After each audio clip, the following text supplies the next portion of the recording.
Wow, किती छान दिसत आहे ही भाजी. कुठली भाजी आहे ही? ही तर आहे शेवग्याच्या फुलांची भाजी. ही भाजी अत्यंत गुणकारी आणि आरोग्यदायी आहे. विशेषतः डायबेटीसवाल्या लोकांसाठी अत्यंत गुणकारी आहे. किती मस्त आहे. 10 मिनिटात तयार होते ही भाजी. करून बघायला हवी. आतापर्यंत आपण पानांची फळांची भाजी खाल्ली आहे. आज आपण करणार आहोत शेवग्याच्या फुलांची भाजी. इथे मी शेवग्याचा कोवळा पाला आणला आहे आणि शेवग्याची ताजी फुलं आणली आहेत. ही भाजी अतिशय उपयोगी आहे. शेवग्याच्या फुलांची भाजी करण्यासाठी इथे आपल्याला लागणार आहे 1.5 वाटी कांदा, अर्धा वाटी टोमॅटो, ठेचलेल्या 4 लसणीच्या पाकळ्या, कढीपत्ता, हिंग, मीठ, शेवग्याची फुलं आणि कोवळी पानं घेतलेली आहेत. नंतर मोहरी, जिरं, गरम मसाला आहे, हळद आहे आणि लाल तिखट आहे. चला तर मग रेसिपीला स्टार्ट करूया. सर्वप्रथम इथे मी शेवग्याची पानं धुवून घेते. अशी चोळून धुवून घ्यायची ही पानं आणि फुलं. आणि मग एका स्वच्छ भांड्यात काढूया. अशी धुवून नितळून घ्यायची. आणि मग ही पानं आहेत कोवळी ती वेगळी करून घेऊया. आता याची भाजी बनवण्यासाठी अशी फुलं आणि पानं ही देठापासून वेगळी करून घ्यायची आहे. देठ अजिबात घ्यायचे नाहीत, नाहीतर ही भाजी खाताना एकदम चरचरीत लागते. म्हणून पूर्णपणे देठ काढून घ्यायचे आहेत. इथे तुम्ही बघू शकता मी असे हे देठ काढून घेतले. देठापासून अशी पानं आणि फुलं वेगळी करून घेत आहे. ही पानं खूपच बारीक असल्यामुळे त्याला चिरण्याची काही कापण्याची गरज नाही. सर्वप्रथम गॅस चालू करूया आणि कढई गरम करायला ठेवूया. कढई चांगली तापली की त्यामध्ये आपण तेल घालूया.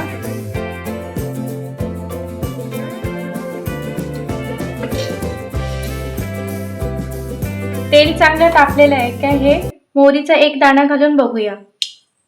दाणा वर आलाय म्हणजे आपलं तेल तापले. आता त्याच्यामध्ये आपण मोहरी घालूया, त्याच्यानंतर जिरं, त्याच्यानंतर कांदा,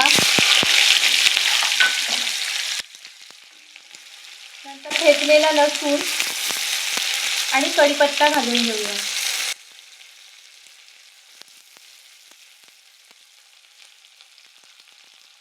आणि आता हे आपण हलवून घेऊया.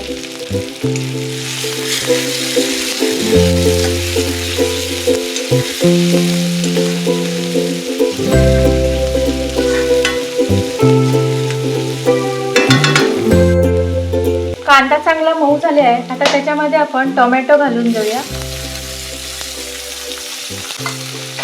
टोमॅटो चांगला परतून घेऊया. घालून घेते. आता मी इथे आधीच मीठ घालून घेते. चवीनुसार मीठ घालूया म्हणजे कांदा आणखी नरम व्हायला मदत होईल.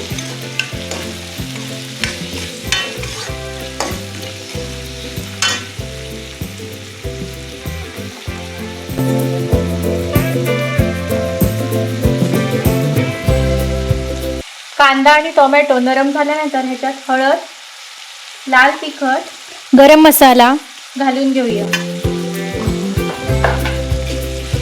हळद आणि लाल तिखट चांगलं परतून घेते.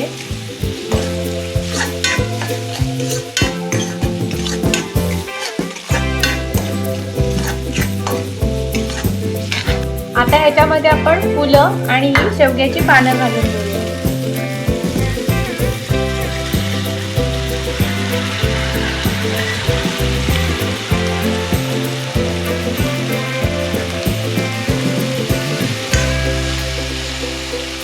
आणि असं चांगलं परतून घेऊया.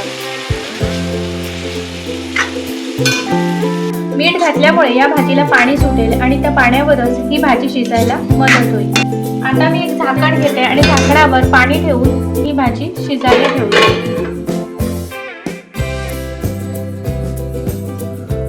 आता आपण झाकण काढून बघूया.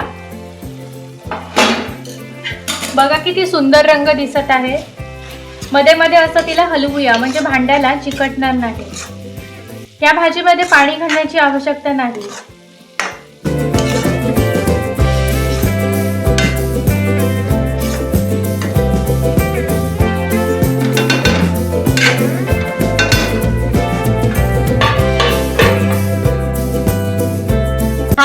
झालेली आहे।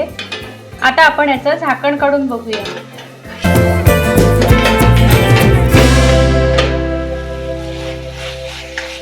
हे बघा, आपली भाजी इथे तयार झालेली आहे।